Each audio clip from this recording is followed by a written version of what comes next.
आज हम अपना नेक्स्ट चैप्टर स्टार्ट कर रहे हैं, चैप्टर 15, और इसका टाइटल क्या है? होम्योस्टेसिस। होम्योस्टेसिस जो है उसकी डिटेल्स हम इस चैप्टर में पढ़ेंगे। एनिमल्स जो हैं असल में उनमें क्या होता है कि उनमें 2 एनवायरनमेंट्स होते हैं उनकी लाइफ में, और वो कौन कौन से होते हैं? External environment and then internal environment. अब एक्सटर्नल एनवायरनमेंट क्या है कि ये वो एनवायरनमेंट है कि जिसके अंदर ऑर्गेनिज्म सिचुएटेड होता है, यानी जो जहाँ पर ऑर्गेनिज्म प्रेजेंट है वो उसका एक्सटर्नल एनवायरनमेंट कहलाएगा। और वो क्या हो सकता है? वो देखें कि जो एनवायरनमेंट है वो हमेशा वेरिंग कंडीशंस होती हैं उसके अंदर। जैसे हम अगर अपनी बात करें तो हम कहाँ पर हैं? हम एटमॉस्फेयर में हैं, यानी कि हमारे गिर्द क्या है? एयर है, तो हम एटमॉस्फेयर में हैं। इसके अलावा कुछ ऑर्गेनिजम्स होंगे जो कि कहाँ होते हैं? मेरीन होते हैं, ठीक है, यानी कि जो सीज में या ओशंस में रहते हैं उनको मेरीन कहते हैं।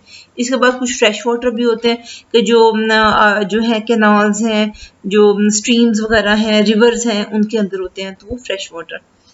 अब इंटरनल एनवायरनमेंट वो क्या होता है कि the environment in which tissues live, यानी वो एनवायरनमेंट जिसमें टिश्यूज प्रेजेंट होते हैं, तो उसको हम क्या कह देते हैं? वो इंटरनल एनवायरनमेंट है। अब ये कौन बनाएगा कि इसको जो है वो 3 चीजें होती हैं इसमें, कि एक तो इंटरस्टिशियल या टिश्यू फ्लूइड है, यानी जिसके अंदर एक्चुअली जो टिश्यूज जो हैं जिसने बेद किया होता है टिश्यूज को, तो टिश्यूज के इर्द गिर्द ये प्रेजेंट होता है, समझ लें।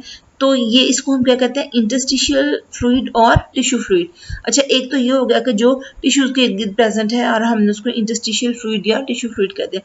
दूसरी चीज क्या होती है? Circulating body fluids. अब ये 2 तरह के होते हैं, एक तो लिम्फ है जो कि लिम्फेटिक वेसल्स में प्रेजेंट होता है, और दूसरा प्लाज्मा। प्लाज्मा क्या चीज है? लिक्विड पार्ट ऑफ ब्लड है, उसको कहते हैं।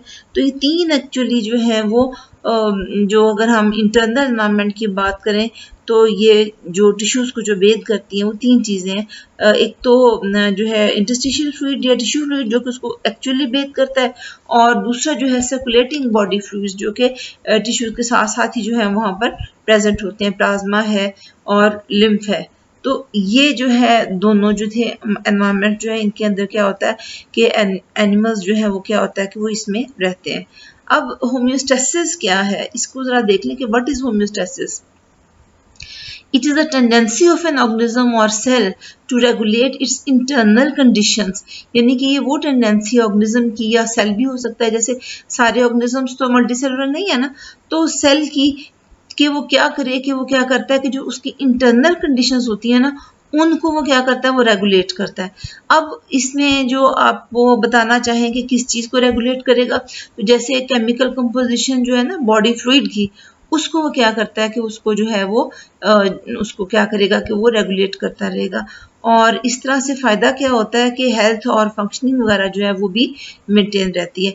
और आउटसाइड कंडीशंस तो कुछ भी होती रहे, आउटसाइड कंडीशंस तो चेंज होती रहती है ना, कभी कुछ होगी, कभी कोई होगी, कभी गर्मी है, कभी सर्दी है, कभी मॉइस्ट एयर है, कभी ड्राई एयर है ना। लेकिन क्या होता है कि जो इंटरनल कंडीशंस हैं बॉडी की, उसको टेंडेंसी बॉडी में क्या होती है ऑर्गेनिजम्स में कि वो उसको रेगुलेट करके रखा है। तो फिर होम्योस्टेसिस क्या चीज है? It is the tendency of an organism और cell to regulate its internal conditions. और इसके अंदर जो है वो आपने किस चीज की जो है रेगुलेशन की जाती है? Chemical composition of body fluids की। अच्छा, अब देखिए कि मैकेनिज्म है क्या। मैकेनिज्म ऑफ होम्योस्टेसिस पे जाने से पहले हम चंद एक टर्म्स हैं जिनको हम जानना चाहेंगे। सबसे पहले है वेरिएबल्स। वेरिएबल्स वेरिएबल वेरी से है ना, वेरी किसको कहते हैं? जो चेंज हो जाए। तो वेरिएबल्स किनको कहेंगे कि the internal factors which are influenced by external environment, यानी कि ये वो इंटरनल फैक्टर्स हैं कि जिनके ऊपर असर क्या चीज करती है? External environment. उनको हम क्या कह देते हैं? वेरिएबल्स कह देते हैं। इसमें एग्जांपल्स क्या आ सकती हैं? Body temperature. आपको पता है ना कि बॉडी टेम्परेचर जो है वो एक्सटर्नल एनवायरनमेंट में अपनी बॉडी तो क्या करेगी? रेगुलेट करेगी ना। रेगुलेट क्यों करना पड़ता है बॉडी टेम्परेचर को? इसलिए कि एक्सटर्नल एनवायरनमेंट में वो चेंज हो रहा है। एक्सटर्नल एनवायरनमेंट में कभी सर्दी है, कभी गर्मी है, तो बॉडी क्या करेगी? बॉडी टेम्परेचर को एक जो है सेट पॉइंट के ऊपर रखने की कोशिश करेगी, इसको रेगुलेट करने की कोशिश करेगी। इसके अलावा वाटर कॉन्सेंट्रेशन है, इसी तरह से देखें गर्मियों और सर्दियों से वाटर कॉन्सेंट्रेशन फर्क पड़ता है ना, कि आपका जो है वाटर लॉस वो आपकी जिस वक्त समर होती है उसमें ज़्यादा होता है और विंटर में डिक्रीज कर जाता है, तो उसको भी रेगुलेट करने की जरूरत पड़ेगी। वाटर कॉन्सेंट्रेशन के अलावा सॉल्यूट कॉम्पोजिशन वगैरह, ये सारी चीज़ें हैं कि जिनको हमारी बॉडी क्या करती है, रेगुलेट करती है। इसीलिए हम इनको वेरिएबल्स कहते हैं। वेरिएबल क्यों कहते हैं कि एक्चुअली ये वो इंटरनल फैक्टर्स हैं कि जिनके ऊपर एक्सटर्नल एनवायरनमेंट जो है वो इन्फ्लुएंस करता है और उसकी वजह से बॉडी को क्या करना पड़ता है, रेगुलेट करना पड़ेगा। अब सेट पॉइंट क्या चीज़ है?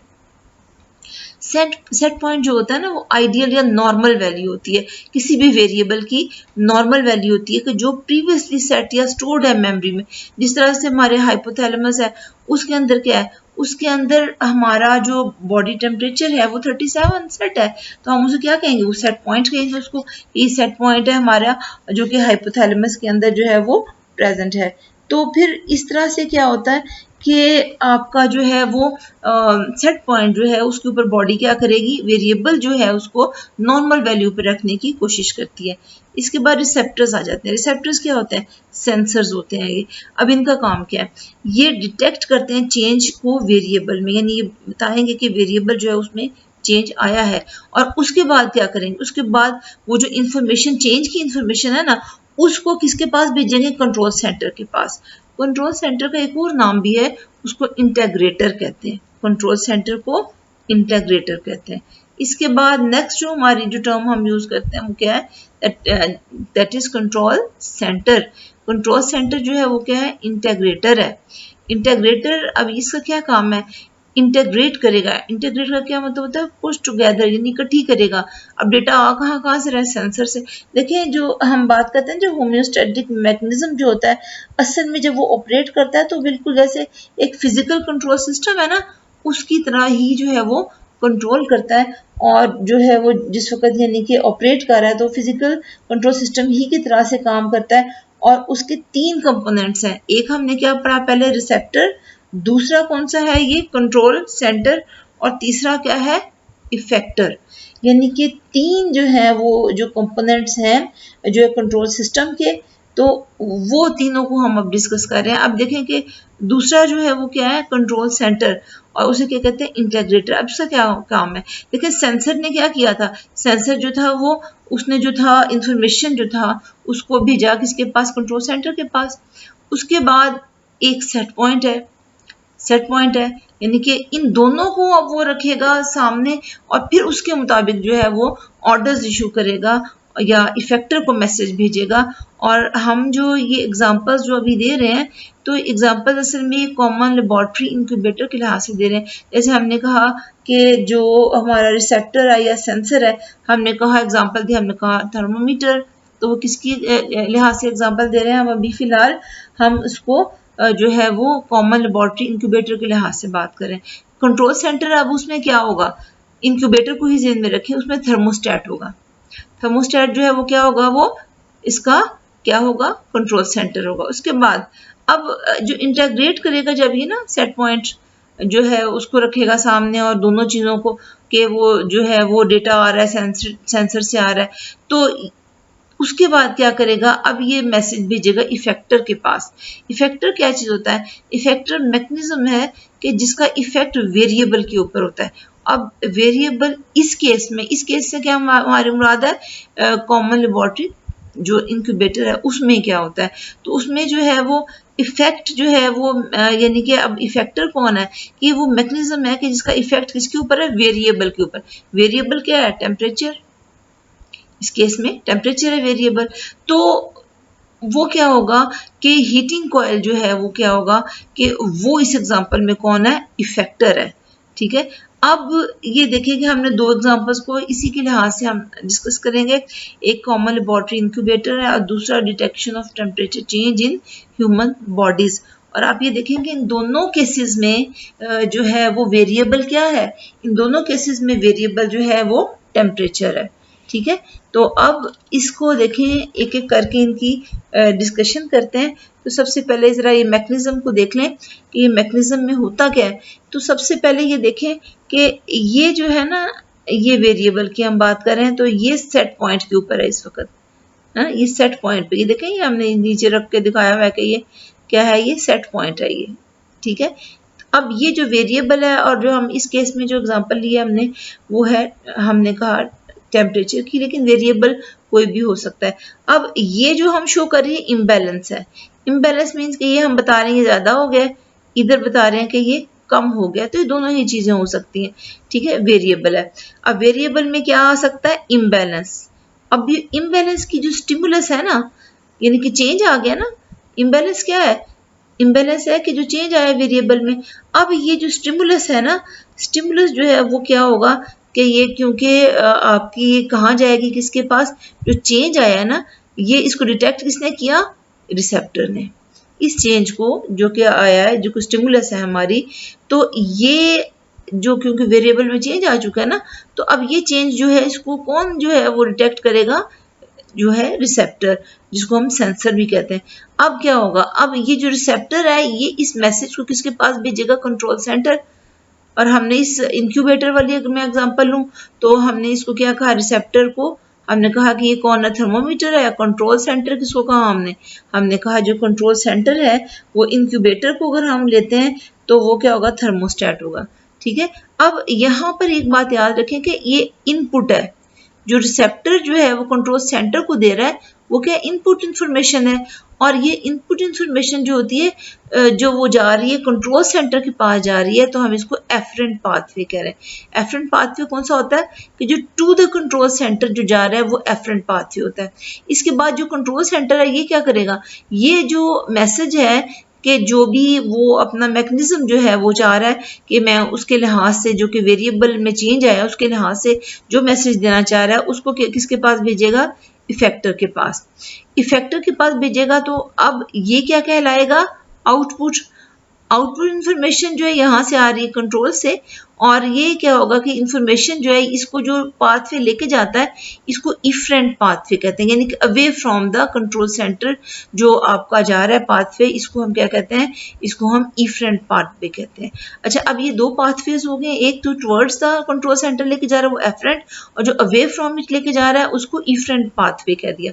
अब इसके बाद जो इफेक्टर है ये क्या करेगा, अब जो रिस्पॉन्स जो होगा ना इसका इफेक्टर का, वो क्या करता है कि वो फीडबैक करता है कि ताकि जो इन्फ्लुएंस करेगा जो मैग्नीट्यूड ऑफ स्टिमुलस है, और उससे क्या होगा कि वो जो वापस जो है वो क्या होगा कि वो जो है वेरिएबल जो है वो क्या होगा कि वो अपनी सेट पॉइंट जो है उसके ऊपर आ जाता है। तो यहाँ पर क्या होता है कि रिस्पॉन्स जो होगा इफेक्टर का वो फीडबैक इसके क्यों जाता है इसका, कि इन्फ्लुएंस जो है वो किसको करेगा कि मैग्नीट्यूड ऑफ स्टिमुलस को, और वेरिएबल को जो है किस तरफ लेके आएगा, होम्योस्टेसिस। यानी कि ये बढ़ गया था ना, ये ज्यादा हुआ था, तो ये क्या हो जाएगा, ये यहाँ पर यानी कि सेट पॉइंट पे वापस आ जाएगा। सिमिलरली अगर ये क्या हुआ है कि ये कम हो गया तो इस केस में भी क्या होगा कि ये इम्बैलेंस जो है ये वापस, यानी कि असल में जो इफेक्टर का काम है या कंट्रोल सेंटर असल में काम क्या कर रहा होता है कि जो डिविएशन, ये डिविएशन है, ये भी डिविएशन है, ये भी डिविएशन, इसको वापस सेट पॉइंट पे लाना है। यदि इम्बैलेंस हो गया इसको इसने क्या करना है, इसने वापस इसको यहाँ लेके आना है। इसी तरह ये कम हो गया इसको वापस किसके पास लेके जाना है, जो है वो उसकी जो होम्योस्टेसिस की जो है वो जो सेट पॉइंट है जो है उसको वहां पर वापस लेके जाना। इसलिए भी ये ज्यादा हो गया, इसको भी कहाँ लाना है, वापस लेके आना सेट पॉइंट के ऊपर। तो ये इसका फंक्शन होता है। तो अब जरा दोबारा से वो देख लें कि इंक्यूबेटर वाली मिसाल में हमने क्या देखा है कि अगर टेम्परेचर डिक्रीज कर जाता है सेट पॉइंट से तो क्या होगा कि जो थर्मोमीटर है यानी कि जो क्या है वो रिसेप्टर है या सेंसर कह लें उसको, वो डिटेक्ट करेगा चेंज को टेम्परेचर में, जो है उसको सिग्नल किसको देगा, कंट्रोल सेंटर। कंट्रोल सेंटर को क्या कहते हैं हम, इंटीग्रेटर कहते हैं। अच्छा, अब जब क्या हुआ कि जब इसके पास जो है वो क्या हुआ कि थर्मोस्टेट जो है यानी कंट्रोल सेंटर के पास जिस वक्त मैसेज चला जाता है तो वो क्या करेगा, एक्टिवेट करेगा यानी इफेक्टर को। और इफेक्टर इस केस में क्या होगा, इस केस में इफेक्टर है हीटिंग कॉइल। तो क्योंकि क्या हुआ है कि हमने कहा था कि कम हो गया है, तो कम हो गया तो हीटिंग कॉइल जिस वक्त ऑन होगी तो उससे क्या होगा कि टेम्परेचर जो है वो किधर चला जाएगा, इंक्रीज हो जाएगा। और इंक्रीज होगा और इसका मतलब है कि वो कहाँ वापस आ जाएगा, सेट पॉइंट के ऊपर वापस आ जाएगा। इसी तरह से अगर टेम्परेचर जो है वो इंक्रीज हो गया सेट पॉइंट से तो इसका क्या होगा, ऑपोजिट हो जाएगा, यानी कि थर्मोमीटर दोबारा से काम वही होना है, यानी कि जो पाथवे ने चेंज नहीं होना। थर्मोमीटर फिर क्या करेगा, इम्बैलेंस अगर बढ़ गया है तो बढ़ गया तो क्या होगा, रिसेप्टर जो है वो कौन है, थर्मोमीटर, ये फिर इसको जो है वो सेंस करेगा जो, और इसको किसको मैसेज भेजेगा, कंट्रोल सेंटर जो कि थर्मोस्टेट है। थर्मोस्टेट क्या करेगा, इफेक्टर को फिर मैसेज भेजेगा। अब इस केस में क्या होगा, इस केस में ये होगा क्योंकि ज्यादा हो गया ना अब, तो अब वो जो मैसेज भेजेगा ना, मैसेज डिपेंड करता है कि स्टिमुलस थी क्या, उसके मुताबिक जो मैसेज आएगा। तो अब मैसेज क्या होगा कि वो कहेगा कि switch off the heating, switch off हो जाएगी हीटिंग, तो फिर क्या होगा कि वो आपका फिर होम्योस्टेसिस के ऊपर जो है वो चला जाएगा, यानी कि सेट पॉइंट हमारा दोबारा से गेन हो जाएगा। इस तरह से जो है ये होम्योस्टेसिस जो है वो होती है। दूसरी एग्जांपल जो है इसमें, वो भी हमारी टेम्परेचर स्टिमुलस ही से रिलेटेड है। अब इसके अंदर क्या होगा कि थर्मो रिसेप्टर्स जो हैं हमारी, अब अपनी बॉडी की बात करें, ह्यूमन बॉडी की बात करें, अब हमारे और टेम्परेचर ही को हम ले रहे हैं, यानी कि जो हम स्टिमुलस ले रहे हैं वो हमारा, हम दोबारा से टेम्परेचर ही की स्टिमुलस ले रहे हैं। तो होता क्या है कि जो हमारी जो बॉडी है इसके अंदर थर्मो रिसेप्टर्स जो होते हैं ना, उनका काम क्या है, उनका काम ये होता है कि वो डिटेक्ट करेंगे टेम्परेचर चेंज को, टेम्परेचर चेंज को, यानी कि वो हमारे थर्मो रिसेप्टर्स हैं। और ये कहाँ होते हैं, स्किन के अंदर प्रेजेंट होते हैं, हमारी स्किन में प्रेजेंट है। अच्छा, अब उन्होंने क्या किया कि उन्होंने उसको डिटेक्ट कर लिया चेंज इन टेम्परेचर को, कि जनाब टेम्परेचर जो है उसमें जो भी है इंक्रीज है या डिक्रीज है, जो भी उसको इन्होंने डिटेक्ट किया। उसके बाद अब जो मैसेज जो है वो किसके पास भेजेंगे, कंट्रोल सेंटर हमारी बॉडी के लिहाज से कौन है, दैट इज हाइपोथैलेमस। और ये कहाँ होता है, फोर ब्रेन के अंदर प्रेजेंट होता है। अच्छा, अब ये हमारा थर्मोस्टेट है, हाइपोथैलेमस हमारा क्या है, थर्मोस्टेट है। अच्छा, अब उसके बाद क्या होगा कि जिस वक्त ये स्टिमुलेट होता है तो अब ये किसके ऊपर एक्ट करेगा, इफेक्टर पे। अगेन इसका एक्शन कंट्रोल सेंटर किसके ऊपर होता है, इफेक्टर्स के ऊपर है। अब डिपेंड करता है कि स्टिमुलस क्या थी, स्टिमुलस के लिहाज से इफेक्टर्स जो हैं वो हमारे जो हैं वो कंट्रोल सेंटर यूज करेगा।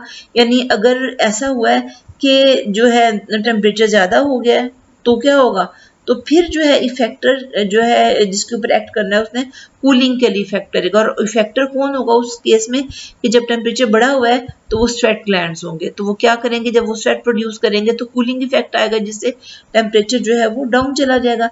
इसी तरह से अगर जो है टेम्परेचर जो है वो कम हो गया है, सर्दी है, ठीक है, टेम्परेचर कम हो गया तो क्या होगा, अब जो इफेक्टर है अब वो किसको मैसेज जाना है, कंट्रोल सेंटर किसको भेजेगा, मसल्स को। मसल्स को क्यों भेजेगा कि जिस वक्त मसल्स जो है बॉडी के मूव करते हैं, कॉन्ट्रैक्ट और रिलैक्स करते हैं, तो उससे क्या होता है कि हीट प्रोड्यूस होती है। तो इस तरह से क्या होगा कि जो रिवर्स हो जाएगा चेंज जो है ना, जो सेट पॉइंट में चेंज है वो रिवर्स हो जाएगा। रिवर्स मीन्स कि अगर ये ज्यादा हुआ था तो ये वापस रिवर्स हो रहा है ना, वापस आ रहा है, ये यहाँ था ना तो ये बढ़ गया, अब ये क्या होगा, रिवर्स, यानी कि वापस अपनी पोजीशन में आ जाएगा। इसी तरह से अगर ये कम हुआ था तो ये क्या होगा कि ये रिवर्स हो जाएगा, यानी कि वापस अपनी होम्योस्टैटिक जो पोजीशन है उसमें वापस आ जाएगा।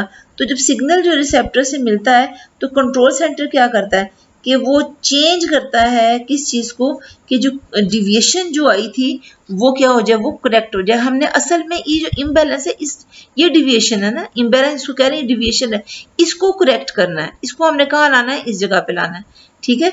तो अब इसके पास बॉडी के पास दो तरीके हैं, एक तो नेगेटिव फीडबैक है। नेगेटिव फीडबैक से क्या करेगा, उसको जो डिविएशन हुई उसको डिप्रेस करेगा, यानी कि ये डिविएशन थी इसको ये क्या वापस डिप्रेस कर रहा है, वापस लेके आ रहा है, इधर भी डिविएशन है वापस लेके आ रहा है। और दूसरा क्या है कि अगर एनहेंस करना चाह रहा है, बढ़ाना चाह रहा है, तो उसके लिए क्या होगा, पॉजिटिव फीडबैक होगा। तो ये दो फीडबैक्स होते हैं कि जो हमारी बॉडी में काम कर रहे होते हैं। तो अभी जरा हम कॉन्सेप्ट ऑफ फीडबैक मैकेनिज्म जो है इसको जरा हम डिटेल में अच्छी तरह से देखते हैं। तो होम्योस्टैसिस में बड़ा इंपॉर्टेंट कॉन्सेप्ट है कि जो फीडबैक मैकेनिज्म जो है होम्योस्टैसिस में वो कैसे होगा, इसकी हम अब जरा बात करें। अब देखिए फीडबैक सिस्टम है क्या। फीडबैक सिस्टम जो है ये किस पे मुश्तमिल होता है, साइकिल ऑफ इवेंट्स है, एक नहीं कई इवेंट्स होंगे। साइकिल ऑफ इवेंट्स है कि जिसमें होगा क्या कि इंफॉर्मेशन जो चेंज की इंफॉर्मेशन है ना वो किसके पास जाएगी, सिस्टम के पास, ताकि क्या हो कि वो उसको जो रेगुलेटर जो है वो क्या करे कि वो प्रोसेस जो है उसको कंट्रोल कर सके। जैसे हम अभी जो टेम्परेचर की एग्जांपल ले रहे थे, टेम्परेचर रेगुलेशन की एग्जांपल ले रहे थे, तो फिर फीडबैक सिस्टम क्या होगा कि इसमें क्या होंगे, साइकिल ऑफ इवेंट्स होंगी और उसमें क्या होगा, इंफॉर्मेशन जो होती है चेंज की।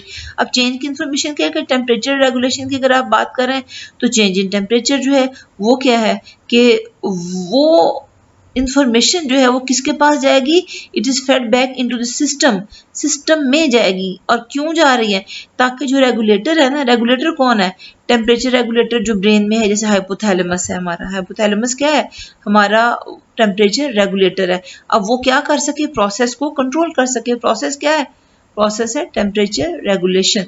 तो फीडबैक सिस्टम क्या है, it consists of a cycle of events in which information about a change is fed back into the system so that the regulator can control the process।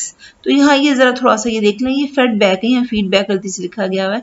तो अब देखें कि इसमें टाइप्स जो हैं उसकी फीडबैक की वो कौन कौन सी हैं, negative feedback and positive feedback. इनको एक एक करके इनकी बात करते हैं। सबसे पहले नेगेटिव फीडबैक। नेगेटिव फीडबैक जो है ये मेनली जो है वो क्या है कि होम्योस्टेसिस जो है वो किस तरह से मेंटेन होगी। अब ये जो फीडबैक है ये रिजल्ट किस में करता है, रिवर्सल ऑफ द, ये जो हम अभी तक बात रिवर्सल की कर रहे थे, असल में हम नेगेटिव फीडबैक ही की बात कर रहे थे। तो ये जो फीडबैक है, नेगेटिव फीडबैक जो है, ये किस में रिजल्ट करता है कि जो डायरेक्शन ऑफ चेंज है वो उसकी क्या हो जाएगी, रिवर्सल हो जाएगी। यानी कि अगर ज्यादा हुआ है तो भी वो वापस किसके ऊपर आ जाएगा, सेट पॉइंट पे। कम हुआ है तो भी वो वापस किस पे आ जाएगा, सेट पॉइंट पे आ जाएगा।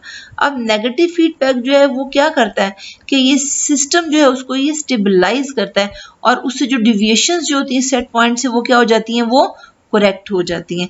और एग्जाम्पल इसमें जो अब हम पढ़ेंगे वो क्या है, control of water content in the body. इसको हम देखेंगे कि देखेंगे होता क्या है हमारी बॉडी के अंदर, क्या होता है कि अब हम बात करें control of water content body में, तो ये नेगेटिव फीडबैक जो है उसके जरिए से इसने कंट्रोल होना है। अब इसमें होगा क्या, अब आप ये समझ लें कि जैसे हमारी बॉडी जो है वो वाटर में डेफिशिएंट है।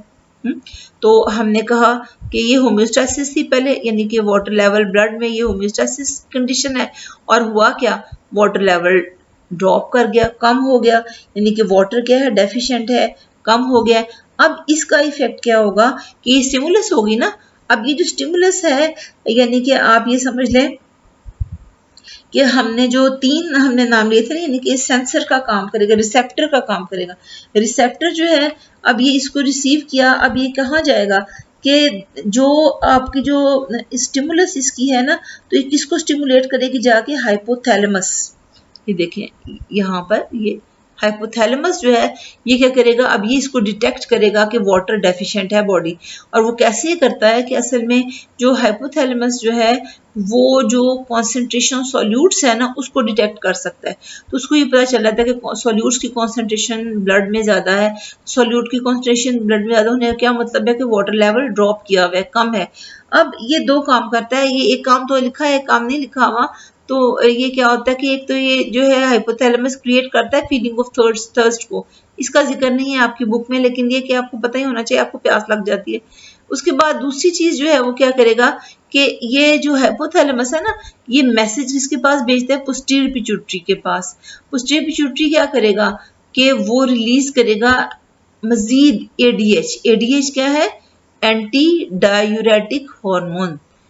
एडीएच क्या है, एंटी डायूरेटिक हार्मोन। इसका एक और नाम भी है, इसको वेजोप्रेसिन भी कहते हैं।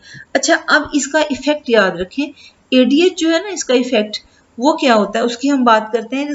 पहले तो जो हमने वो बात जो आपकी बुक में नहीं है वो भी कर लें कि जो आपकी वो जो क्रिएट की थी ना हाइपोथैलेमस ने फीलिंग ऑफ थर्स्ट को, तो वो जो है आपको प्यास लगेगी, आप पानी पी लेंगे। दूसरी चीज क्या होगी कि एडीएच जो था ना ये स्टिमुलेट किसको करता है, किडनीज को, और वो रीअब्जॉर्ब करते हैं वाटर। लेकिन यहाँ पर हमें ये बात अच्छी तरह से ज़हन में रखनी है कि असल में एडीएच जो है वो किस तरह से जो है स्टिमुलेट करता है किडनीज को कि वो रीअब्जॉर्ब करें ज़्यादा वाटर को।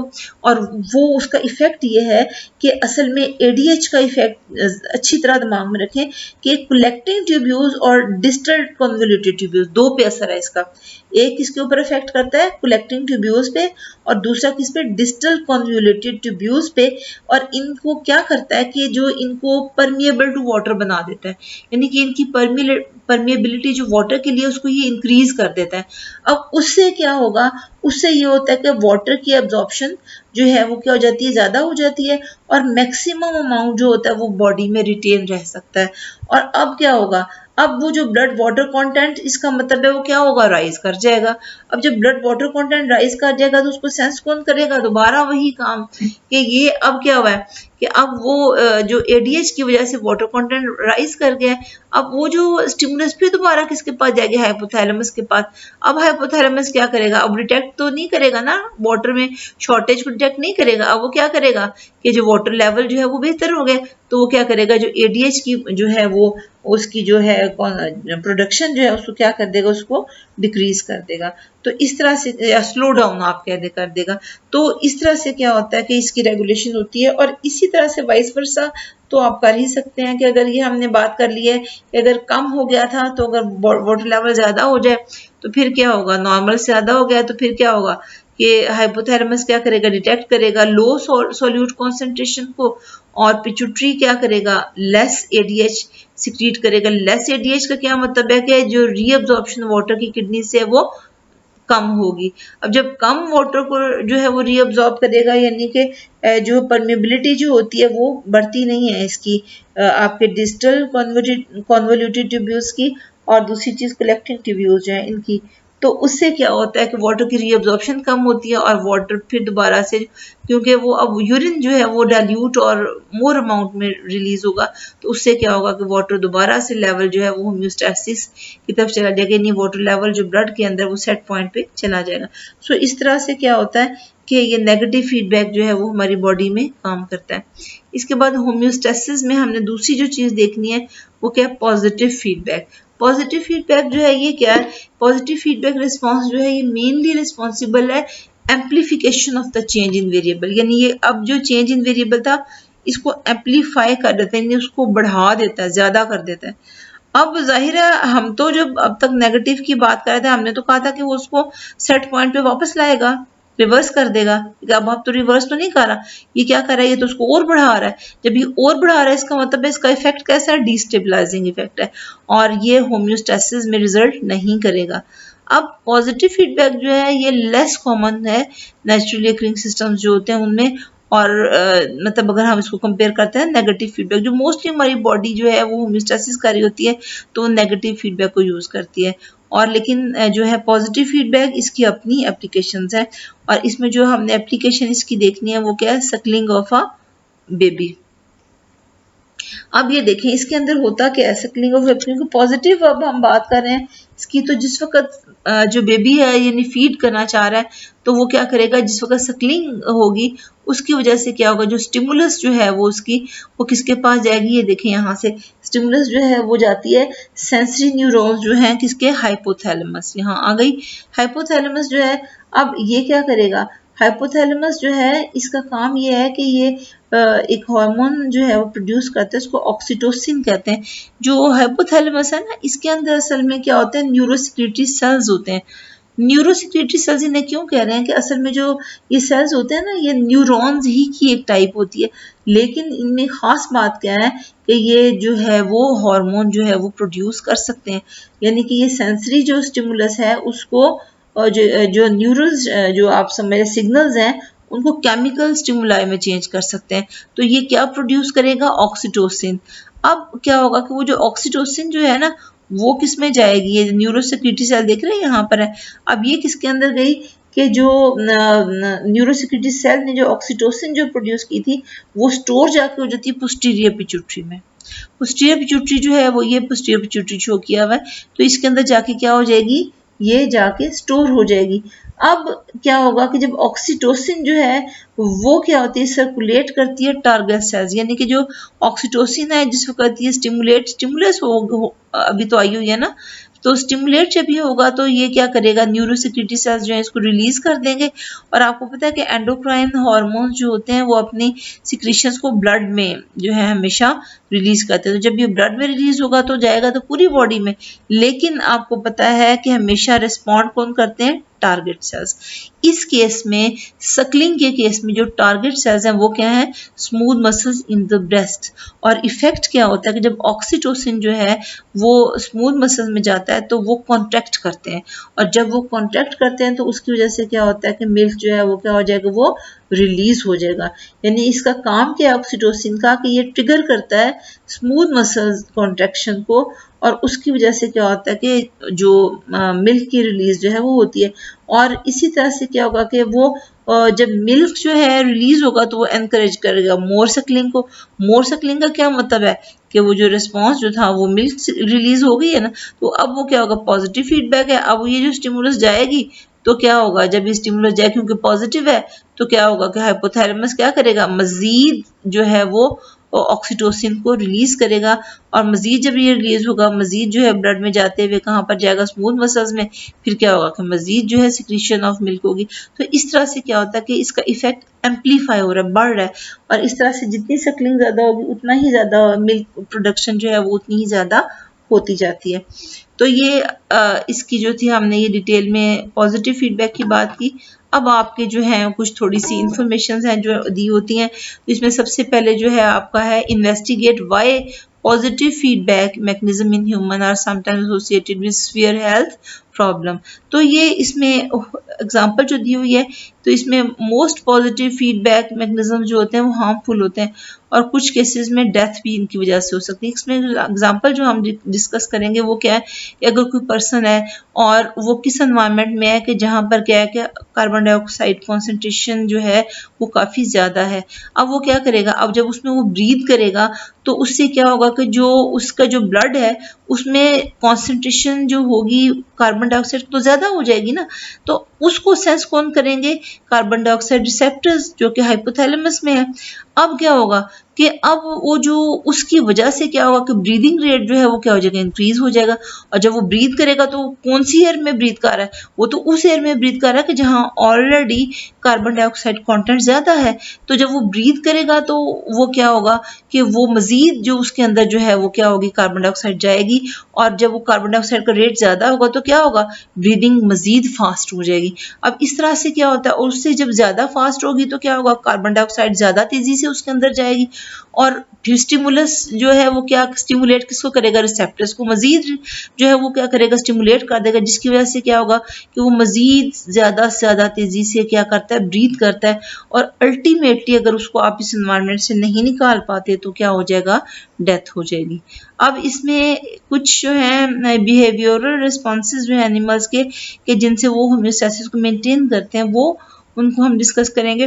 असल में होता ही है कि हमने भी तो केमिकल स्टिमुलाई की तो हम बात कर रहे थे ना कि फीडबैक मैकेनिज्म किस तरह से चलता है और किस तरह से जो है वो आपकी बॉडी जो है वो जो चीज़ों को सेट पॉइंट पे रखने की कोशिश करती है, यानी जितने वेरिएबल्स हैं उनको उसकी टेंडेंसी होती है कि उनको रेगुलेट करती रहे। लेकिन असल में कुछ बिहेवियरल रिस्पॉन्सेज हैं कि जब हम उनको अडॉप्ट करते हैं तो हमें उनकी अक्सर ज़रूरत नहीं पड़ती है।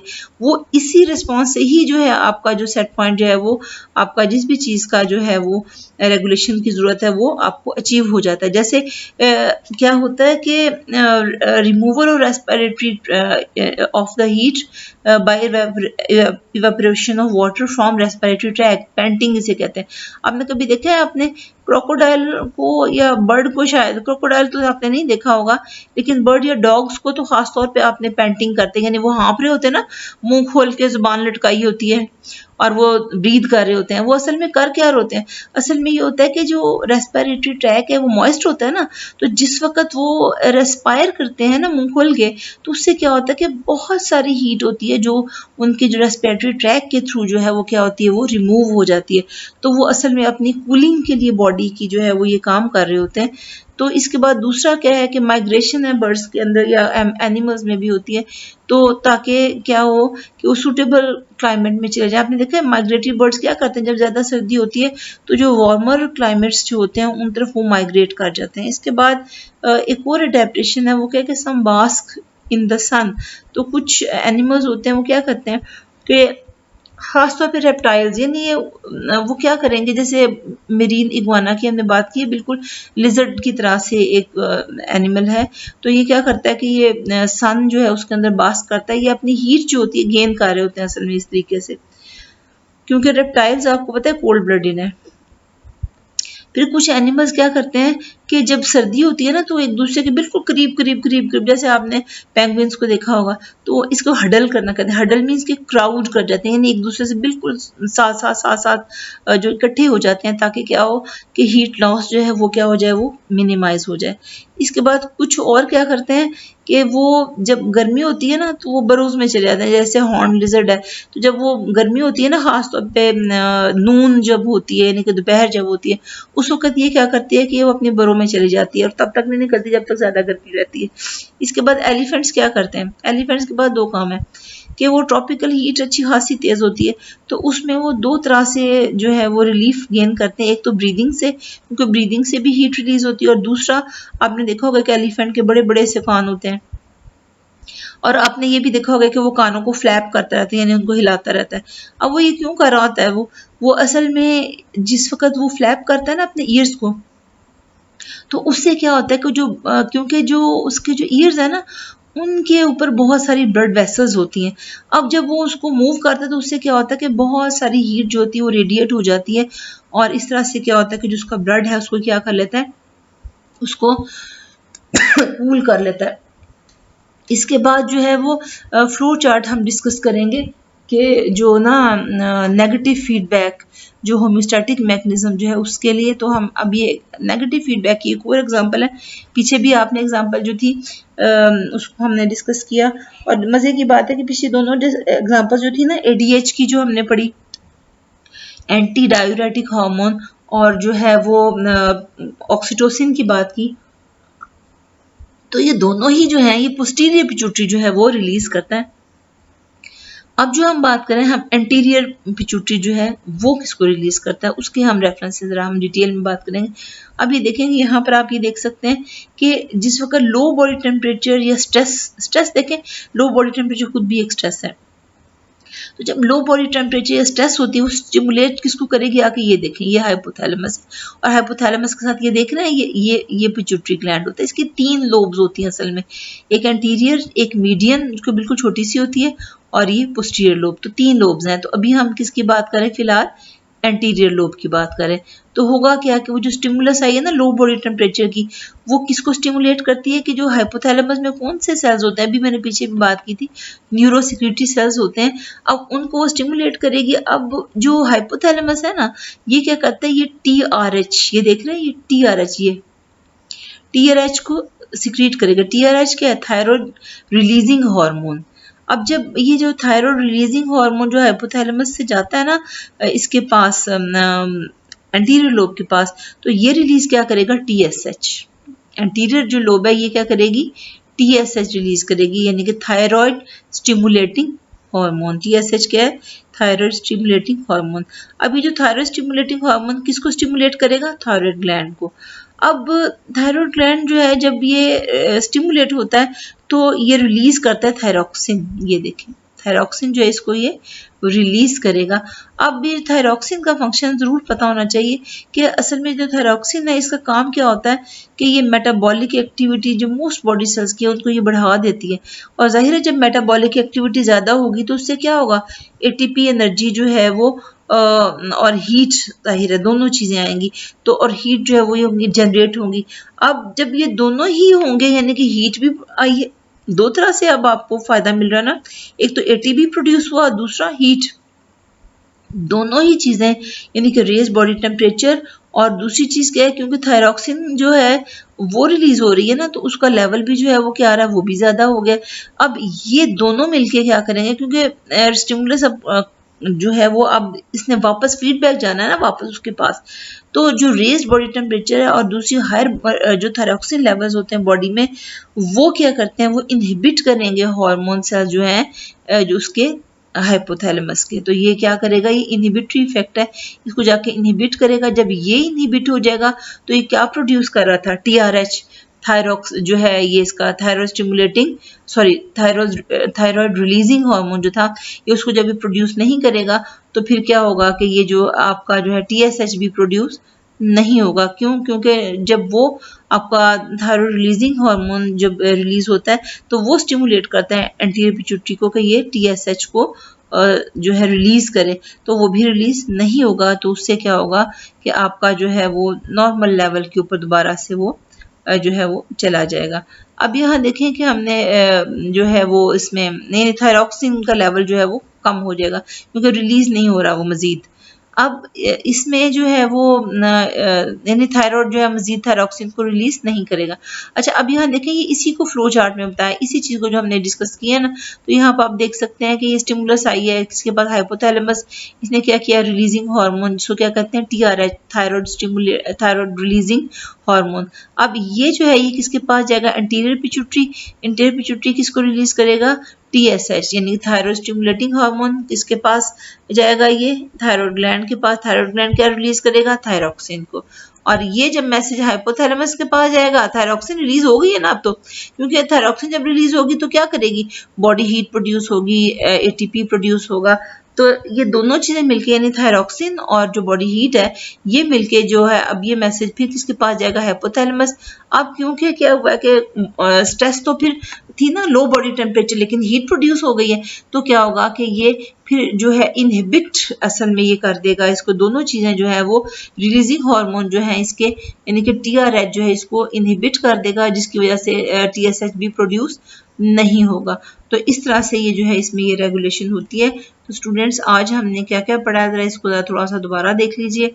हमने आज होम्योस्टैसिस को डिटेल में जो पढ़ा है, तो इसमें देखें कि इसमें एनिमल्स के हमने सबसे पहले एनवायरनमेंट्स की बात की। हमने कहा कि एनिमल जो है वो उनके 2 एनवायरनमेंट्स होते हैं, एक्सटर्नल एनवायरनमेंट और इंटरनल एनवायरनमेंट। एक्सटर्नल एनवायरनमेंट जो है वो कौन सा है कि जिसमें जो है ऑर्गेनिज्म सिचुएटेड होता है, और इसमें क्या होगा, वेरिंग कंडीशंस है, एटमॉस्फेयर की हैं, मेरीन की हैं, फ्रेश वाटर, डिपेंड करता है कि वो ऑर्गेनिज्म रह कहाँ रहा है। जैसे आप कहाँ रह रहे हैं, आप एटमॉस्फेयर में रह रहे हैं। इसके बाद इंटरनल एनवायरनमेंट जो है वो क्या है कि जिसमें टिश्यूज रहते हैं, और अब ये कौन सी चीज बनाएगी, इंटरस्टिशियल फ्लूइड या टिश्यू फ्लूइड, और जो कि बेद कर रहा है सारे टिश्यूज को। और दूसरी चीज क्या होती है कि सर्कुलेटिंग बॉडी फ्लूइड्स, उनमें 2 चीजें आ जाती हैं, लिम्फ है और प्लाज्मा है। प्लाज्मा क्या होता है, लिक्विड पार्ट जो ब्लड का है उसको हम प्लाज्मा कह देते हैं। इसके बाद होम्योस्टैसिस क्या चीज है, it is the tendency of an organism or cell to regulate its internal conditions such as chemical composition of body fluids so as to maintain health and functioning regardless of outside conditions. Outside conditions कुछ भी हो, body ने क्या करना है, regulate करना है अपने आप को। इसके बाद मैकेनिज्म ऑफ होम्योस्टैसिस जो उसमें हमने कुछ टर्म्स देखी थी, वेरिएबल्स। वेरिएबल्स क्या होते हैं, the internal factors which are influenced by external environment are called variables. और इसमें क्या क्या वेरिएबल्स कौन कौन से हमारी बॉडी में, बॉडी टेम्परेचर है, वाटर कॉन्सेंट्रेशन है, सॉल्यूट कॉम्पोजिशन वगैरह, ये सारे वेरिएबल्स हैं। सेट पॉइंट क्या होता है, इज द आइडियल और normal value of the variable that is previously set और स्टोर्ड इन द मेमोरी, यानी पहले से सेट या स्टोर्ड होती है। जैसे हाइपोथैलेमस है, वो उसके अंदर जो है टेम्परेचर जो है हम कहते हैं ना वो थर्मोस्टेट है बॉडी का, तो उसके अंदर जो है वो सेट पॉइंट क्या है, 37, टेम्परेचर का सेट पॉइंट 37 है, तो वो 37 पे उसको रखेगा। इसके बाद रिसेप्टर क्या होते हैं, रिसेप्टर जो है, अब देखेंगे अब हम बात कर रहे हैं कि जो हमारा जो असल में जो मैकेनिज्म की क्योंकि हम बात कर रहे हैं, तो होम्योस्टैटिक मैकेनिज्म जो है वो एक तो बात याद रखेंगे फिजिकल कंट्रोल सिस्टम की तरह काम करता है, और इसके 3 कंपोनेंट्स होते हैं। पहला कंपोनेंट कौन सा है, रिसेप्टर। रिसेप्टर को क्या कहते हैं, सेंसर भी कहते हैं। काम इसका क्या है, रिसेप्टर क्या करेगा, receptor detects changes in variable and feeds that information back to the control center, यानी कि इंटीग्रेटर के पास जो है उसको वापस भेजेगा। उसके बाद दूसरा कंपोनेंट कौन सा है, कंट्रोल सेंटर, जिसको हम इंटीग्रेटर भी कहते हैं। ये क्या करता है, ये जो इंफॉर्मेशन जो है, जो डेटा है, उसको इंटीग्रेट करता है, मीन्स कि उसको इकट्ठा करता है, किसको, सेंसर से जो आ रहा है, जो स्टोर्ड सेट पॉइंट में है, ताकि उसके मुताबिक जो है वो काम करे। तो इसमें जो हमने, क्योंकि जो हम इंक्यूबेटर की एग्जांपल ली थी, तो कंट्रोल सेंटर जो है वो थर्मोस्टेट होगा। इफेक्टर क्या है, ये वो मैकेनिज्म है, it is the mechanism that has an effect on the variable, यानी ये वो मैकेनिज्म है जिसका इफेक्ट किसके ऊपर होगा, वेरिएबल के ऊपर इफेक्ट होगा। जैसे कि हीटिंग कॉइल है, तो हम हीटिंग कॉइल जब अगर आपका टेम्परेचर जो डाउन गया हुआ है, तो हीटिंग कॉइल जो है वो ऑन हो जाएगी। इसमें हमने 2 एग्जांपल्स को हमने डिटेल में डिस्कस किया था, कॉमन लेबोरेटरी इंक्यूबेटर की एग्जांपल, और दूसरी क्या थी, detection of temperature change in human bodies. तो ये 2 एग्जांपल्स को हमने डिटेल में डिस्कस किया था। तो ये दोनों केसेस में क्या होगा, एक तो अगर वो आप बात इंक्यूबेटर की कर रहे हैं तो उसके अंदर भी क्या होगा कि अगर स्टिमुलस क्या हुई है कि वो अगर आपका कम हो गया है जो है उसका टेम्परेचर, तो क्या होगा, रिसेप्टर जो है यानी कि कौन है, सेंसर जो है, इंक्यूबेटर की बात करें तो थर्मोमीटर है, किसके पास मैसेज भेजेगा, कंट्रोल सेंटर कौन है, इसमें थर्मोस्टेट है। तो ये क्या करेगा कि ये सेट पॉइंट के अकॉर्डिंग उसने उसको करना है ना, तो वो तो देख रहा है कि वो कम हो गया, तो क्या करेगा, इफेक्टर जो है उसको क्या मैसेज देगा कि हीटिंग को ऑन कर दिया जाए, यानी हीटिंग कॉइल उसको ऑन कर देगा। तो उससे रिस्पॉन्स क्या आएगा कि वो जो था, जो वेरिएबल है वो अपने वो जो डिविएशन जो हुई थी वो वापस जो है वो आ जाएगी अपने वो सेट पॉइंट के ऊपर, और वो क्या होगा कि वो आपका जो है वो रेगुलेट हो जाएगा। इसके बाद दूसरी जो चीज़ थी वो हमने जो बात की वो क्या थी कि वो हमने अपनी लिहाज से बात की, ह्यूमंस में हमने बात की कि हमारे में टेम्परेचर रेगुलेशन कैसी होती है, कि हमारे अंदर जो है वो रिसेप्टर कौन है, थर्मो रिसेप्टर्स हैं स्किन के अंदर जो प्रेजेंट होते हैं, वो किसके पास मैसेज लेके जाएंगे, हाइपोथैलेमस के पास, जो कि कंट्रोल सेंटर है। हाइपोथैलेमस अब जो देगा, ऑर्डर्स देगा इफेक्टर को, वो किसके लिहाज से होगा कि चेंज है क्या, स्टिमुलस क्या है।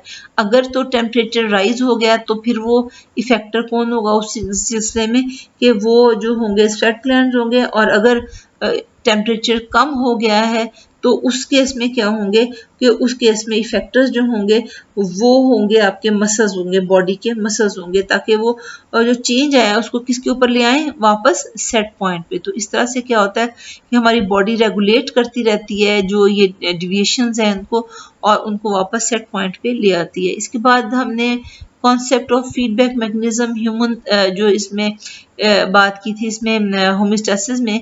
तो फीडबैक मैकेनिज्म क्या होता है, it consist of a cycle of events in which information about a change is fed back into the system so that the regulator can control the process. अब इसमें टू टाइप्स की हमने बात की थी, कौन सी, फर्स्ट क्या है नेगेटिव फीडबैक और दूसरी क्या है पॉजिटिव फीडबैक।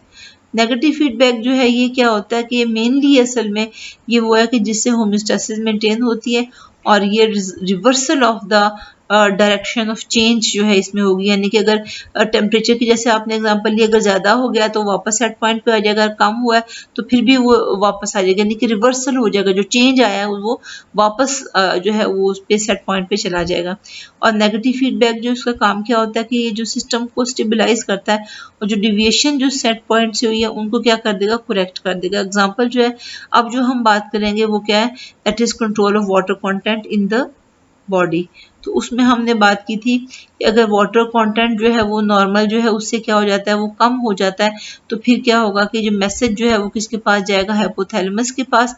हाइपोथैलेमस क्या करेगा कि वो एडीएच को यानी एंटी डायूरेटिक हार्मोन जो है उसको रिलीज करेगा। एंटी डायूरेटिक हार्मोन जो है वो कहाँ जाएगा, किडनीज में। वहाँ जाके जो है इसका इफेक्ट जो होता है वो किसके ऊपर होता है, दो चीज़ों के ऊपर होता है, एक तो कलेक्टिंग ट्यूब्यूल्स पे और दूसरा डिस्टल कॉन्वोल्यूटेड ट्यूब्यूल्स पे। और दोनों को ही ये क्या करता है कि ये उनको परमिएबल टू वाटर बना देता है, जिसकी वजह से क्या होता है कि जो वाटर है वो बॉडी में रिटेन रहता है, और ब्लड वाटर कंटेंट जो है वो क्या हो जाता है, वो राइज हो जाता है, जिसकी वजह से क्या होगा कि वो जो है वो जो ब्लड जो है अब जो जाएगा, क्योंकि ब्लड कंटेंट राइज हो गया ना, तो इसको अब कौन सेंस करेगा, दोबारा से हाइपोथैलेमस को सेंस करेगा, और उससे क्या होगा कि एडीएच की सिक्रीशन जो होती है वो फिर कम हो जाती है। इसके बाद जो हमने बात की पॉजिटिव फीडबैक मैकेनिज्म की, इसके अंदर क्या होता है, ये रिस्पॉन्स जो है वो क्या है, is mainly responsible for amplification of the change in variable, यानी कि जो एम्प्लीफिकेशन यानी कि बढ़ जाएगा वो चेंज जो वेरिएबल में है। और इसका जाहिर है कि क्योंकि अब ये सेट पॉइंट पे तो वापस नहीं ला रहा है, ये तो एम्पलीफाई कर बढ़ा रहा है, तो रिवर्सल नहीं हो रही है, तो इसलिए डिस्टेबलाइजिंग इफेक्ट होता है इसको, और ये होम्योस्टेसिस जो है ये इसको इसकी वजह से नहीं होगी। पॉजिटिव फीडबैक जो है लेस कॉमन है नेचुरली अकरिंग सिस्टम्स में, अगर आप कंपेयर इसको करते हैं नेगेटिव फीडबैक से, क्यों, लेकिन इसकी अपनी एप्लीकेशन है, और इसमें जो एप्लीकेशन की जो हम बात करेंगे फिलहाल वो है सकलिंग ऑफ द बेबी। तो होता क्या है कि जो स्टिमुलस आएगी, जो सकलिंग की है, वो क्या होगा कि उसको सेंस कौन करते हैं, सेंसरी न्यूरॉन्स हाइपोथैलेमस में जो है वो क्या होते हैं, न्यूरोसिक्यूरिटी सेल्स होते हैं। तो वो क्या करते हैं कि उनमें कैपेसिटी क्या होती है कि वो ऑक्सीटोसिन जो कि हार्मोन है इसको क्या कर सकते हैं, रिलीज करते हैं। और ये स्टोर किस में जाके होता है, ये पोस्टीरियर पिट्यूटरी में स्टोर हो जाता है जाके। अब ये रिलीज होगा क्योंकि स्टिमुलस आई है ना, तो पोस्टीरियर पिट्यूटरी क्या करेगा, इसको ब्लड में रिलीज कर देगा। और ये जो है ब्लड में जो चीज़ जाती है तो ज़ाहिर है पूरी बॉडी में जाती है, लेकिन रिस्पॉन्ड कौन करता है, सिर्फ टारगेट सेल्स। इस केस में टारगेट सेल्स कौन से होते हैं, स्मूथ मसल्स ब्रेस्ट में होते हैं। और जिस वक्त ये ऑक्सीटोसिन जो है जो ये वहाँ पर जाता है तो ये क्या करता है कि उनको कॉन्ट्रैक्ट कर देता है। जब वो कॉन्ट्रैक्ट करते हैं तो उससे मिल्क रिलीज होती है, और जब मिल्क रिलीज होगी तो मोर सकलिंग होगी। उसकी वजह से क्या होगा कि मजीद जो है वो क्या होगा कि वो ऑक्सीटोसिन जो है, यानी यही स्टिमुलस जाएगी इसके पास दोबारा से हाइपोथैलेमस के बाद, वो क्या करेगा, मजीद ऑक्सीटोसिन रिलीज करेगा। और इस तरह से क्या होता है कि एम्पलीफाइंग इफेक्ट इसका होता है कि मजीद से मजीद जो है मिल्क प्रोडक्शन जो है वो होती रहती है। So that's all for today students.